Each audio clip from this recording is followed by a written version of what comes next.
শুরুতেই তোমাকে একটা কথা বলি, এই পৃথিবীর সকলের কাছে তুমি ভালো হওয়ার চেষ্টা করো না। তুমি চাইলেও এই পৃথিবীর সকলের কাছে ভালো হতে পারবে না। আজ পর্যন্ত কেউ তা পারেনি, আর তুমিও পারবে না। যদি সৎ হতে হয়, যদি ভালো হতেই হয়, তাহলে নিজের কাছে হও, নিজের পিতামাতার কাছে হও। কিছু কিছু জিনিস, কিছু কিছু আদর্শ মেনে চলা উচিত। তার মধ্যে একটি আদর্শ হলো বন্ধুদের সাথে কখনো বিশ্বাসঘাতকতা করবে না। শুধু তাই নয়, বিশ্বাসঘাতকের সাথেও কখনো বন্ধুত্ব করবে না।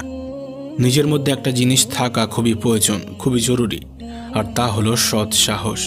যদি ভুলকে ভুল এবং ঠিককে ঠিক বলার সাহস তোমার মধ্যে না থাকে, তাহলে তোমার মধ্যে সৎ সাহস এবং ক্ষমতা কোনোটাই নেই। তোমার সাথে তোমার রবের সম্পর্ক সব থেকে বেশি গভীর হওয়া উচিত। এই পৃথিবীতে এমন একটা সম্পর্ক থাকা অত্যন্ত জরুরি, যার সাথে আমাদের মনের দুঃখ, কষ্ট, অভিযোগ সমস্ত কিছু নির্দ্বিধায় বলতে পারবো। আর সে সম্পর্ক অবশ্যই তোমার রবের সাথে তোমার গড়ে ওঠা প্রয়োজন। তোমার রবের সাথে এমন একটা সম্পর্ক গড়ে ওঠা অত্যন্ত জরুরি।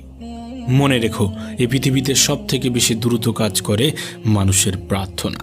হ্যাঁ, মানুষের প্রার্থনা মুখে আসার আগেই তা সৃষ্টিকর্তার কাছে পৌঁছে যায়, মুখে আসার আগেই তা রবের কাছে পৌঁছে যায়।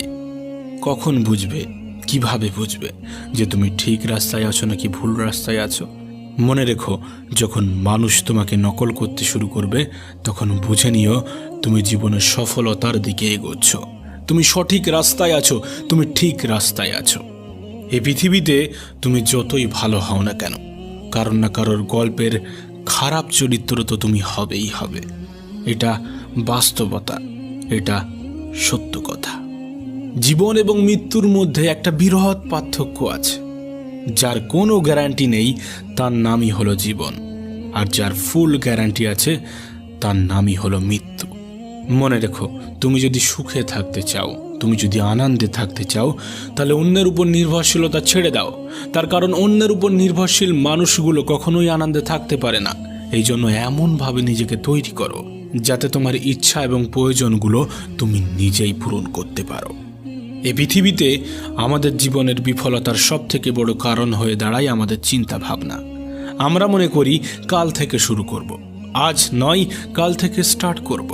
মানুষের জীবনকে শেষ করে দেওয়ার জন্য এটাই যথেষ্ট।